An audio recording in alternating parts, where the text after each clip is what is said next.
Good morning once again. Thanks for staying with us here on the channel. The Serengeti is known for the largest annual animal migration in the world, with over 1 million wildebeest and hundreds of thousands of zebras making that crossing.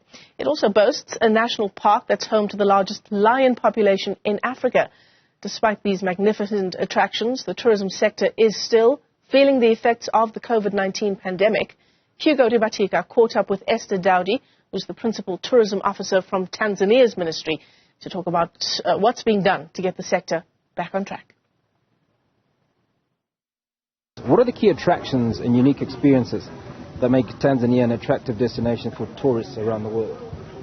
Okay, thank you. I can say Tanzania is a land of wonder. We have so many attractions which are so good, and there are people from all over the world, they are so interested on them. We have the Mount Kilimanjaro, which is the highest mountain in Africa and one of the freestanding mountains in the world. But we also have Serengeti National Park, which is unique for the wild beast migration. We have the Ngorongoro Conservation Area, famous for the large and broken caldera, the crater. It attracts so many people around the world to come and see.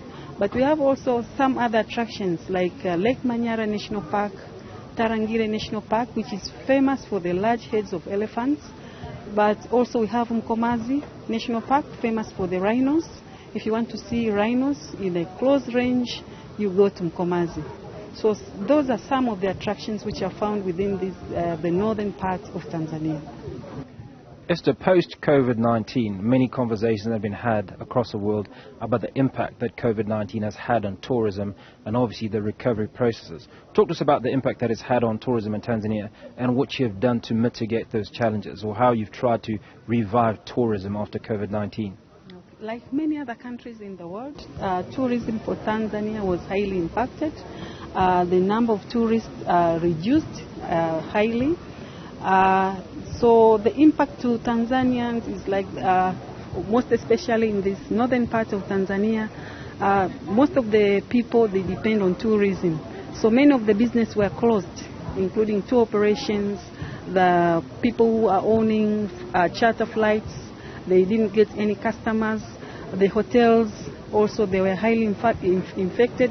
So that goes back to the local community, which tour guides, the owners of companies, the owner of the hotels, they all didn't get tourists. So most of the businesses were closed.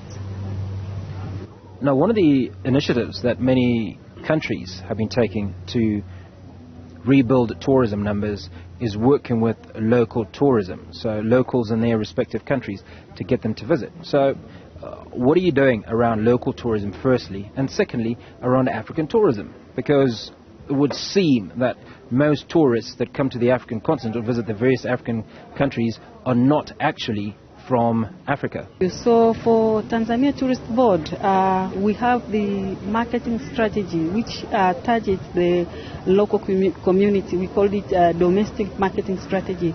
So during the COVID-19 period, we really tried to work hard on the strategy, and we did a lot of campaigns to promote domestic and regional tourism.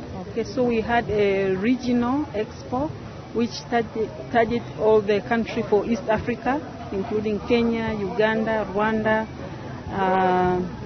Tanzania.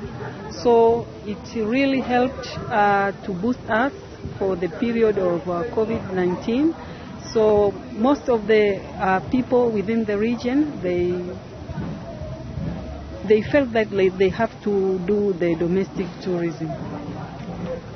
Now, you talked about rhinos, and many countries across the continent are struggling with the rhino poaching.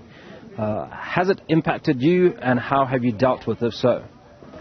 Our government has a strong program to protect the rhino within all the national parks which rhinos are found, like in Serengeti, in Ngorongoro.